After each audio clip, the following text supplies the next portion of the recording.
Okay, let's unpack this. Today, we're embarking on a deep dive, really getting into a figure often overlooked in the grand tapestry of Maratha history, Right. Gunvantibai Bhosale, one of Shivaji Maharaj's queens.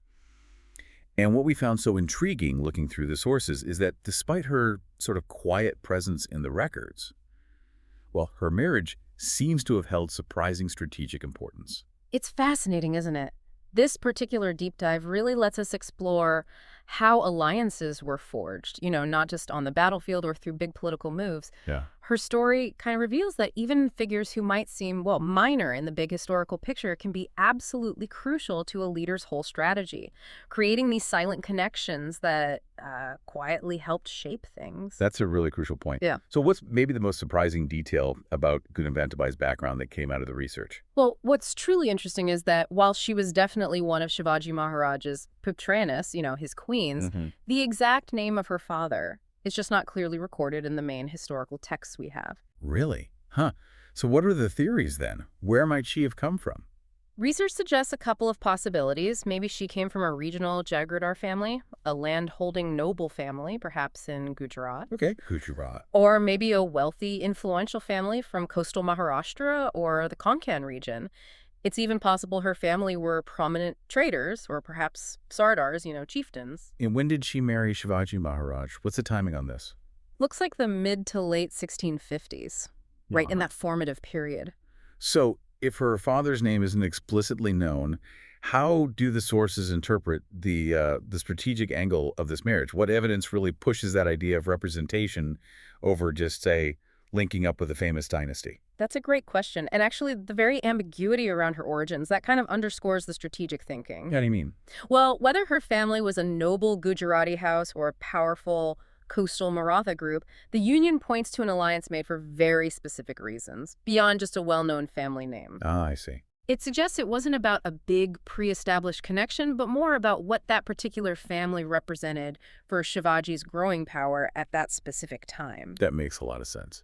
Okay, so with that in mind, why Gunvantibai specifically? What key strategic purposes do the sources seem to highlight for this marriage? Well, one primary goal seems to have been strengthening regional influence. Right. Makes sense. Her background, especially if it was Gujarat or the Konkan, could have helped expand Shivaji's support base into new territories.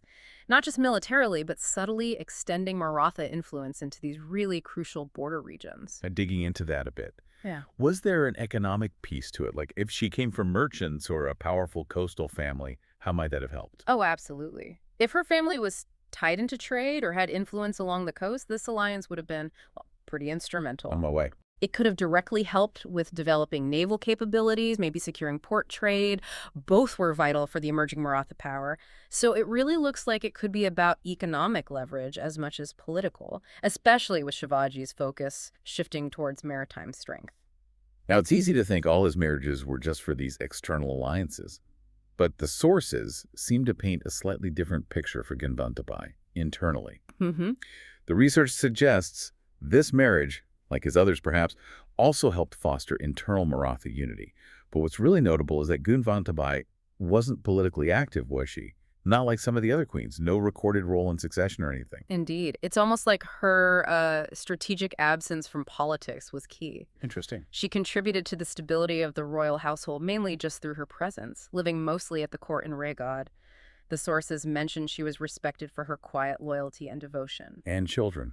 Any record of children. We couldn't find any record of her having confirmed children, which, again, sort of reinforces this idea of her as a consistent, non-disruptive presence within the court. Which must have been invaluable for a leader building a new state from scratch. Exactly. That kind of domestic harmony is a huge asset. So, okay, let's bring it all together. What does this all mean for us? Gunvantibai Bhosale. She wasn't politically active, wasn't involved in succession talks. Right. But she stands out as this respected, loyal queen whose marriage was actually a critical strategic thread in Shivaji's alliances. Yeah.